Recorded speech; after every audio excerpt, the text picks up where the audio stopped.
Sejarah singkat berdirinya Gereja Masih Injili di Timor pertama dimulai pada masa Portugis tahun 1555 sampai 1613. Kedatangan bangsa Portugis ke Pulau Timor selain mengambil rempah-rempah berupa kayu cendana, mereka juga menyebarkan agama Kristen yang bercorak Katolik Roma.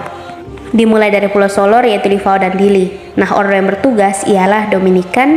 Kemudian misionaris yang pertama kali tiba di Pulau Timor ialah Pater Antonio de Taviera pada tahun 1556. Meskipun telah dilakukan pembaptisan, tetapi pengkristenan mula-mula ini hanya berdasarkan kuantitas bukan kualitas. Sehingga pada masa Belanda masuk ke Indonesia, khususnya di Kupang dengan mendirikan benteng Fort Concordia pada tahun 1613, orang-orang Kristen tersebut murtad atau kembali pada ajaran mereka yang lama. Kemudian masa yang kedua ialah gereja Protestan selama pemerintah Belanda, yaitu masa Oud-Holland-Sending pada tahun 1614 sampai 1814. Nah, sebagai pemerintah, VOC merasa punya peranan penting untuk memelihara iman. Oleh karena itu, mereka mendatangkan Martus van der Broek di Kupang pada tahun 1514 untuk memelihara iman para pegawai yang ada di benteng VOC, yaitu Concordia. Kemudian dia diganti oleh DSA Corpius pada tahun 1687. Nah, agama Kristen juga telah tumbuh di daerah lain seperti di Rote oleh Raja Ti pada tahun 1739 dan di Sabo pada tahun 1758. Yang kedua ialah masa Netherlands Sending Genootschap yaitu 1814 sampai 1860. Dimulai ketika di Eropa digemparkan dengan satu aliran baru yang muncul ialah Pietisme yang lebih menekankan pada kesalehan dan kesederhanaan. Nah, tenaga NZK yang pertama kali dikirim ke Timor yaitu Le Bruggen. Ia tiba di Kupang pada tahun 1819. Ia membangun kembali jemaat yang sudah ada terutama di Kupang melalui khotbah, pertemuan doa, katekisasi. Caranya ialah mendirikan sekolah dan menyediakan bahan bacaan Kristen. Ia juga menerjemahkan nyanyian pekabaran Injil menggunakan bahasa Melayu.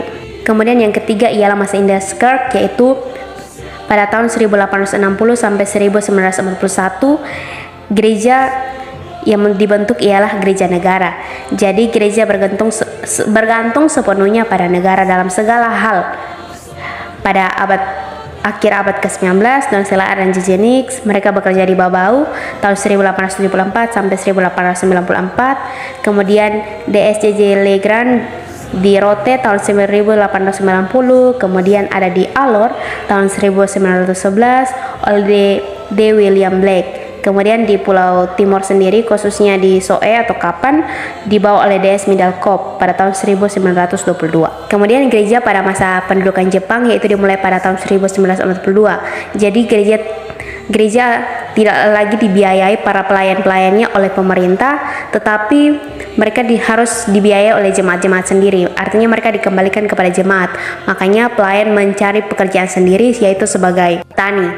Adapun situasi menjelang pembentukan Gemit tahun 1945 sampai 1947. Pengaruh kompensasi sending internasional di Edinburgh pada tahun 1910 membuat Indeskerk harus menyerahkan pelayanan mereka kepada gereja suku misalnya Ambon, Minahasa, dan Timor. Jadi pada tahun 1933 diadakan sidang AM dengan pemutusan ada 3 gereja yang berdiri secara sendiri atau mandiri yaitu Gemim di Minahasa, GPM di Maluku, dan Gereja Timor.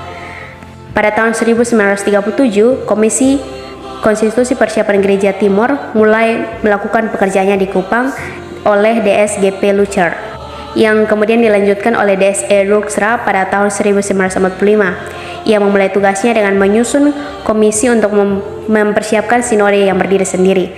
Hingga pada akhirnya, tanggal 31 Oktober tahun 1947, gereja di Timor memperoleh kedudukan secara resmi atau sendiri, dan mereka tergabung dalam PGI pada tahun 1948.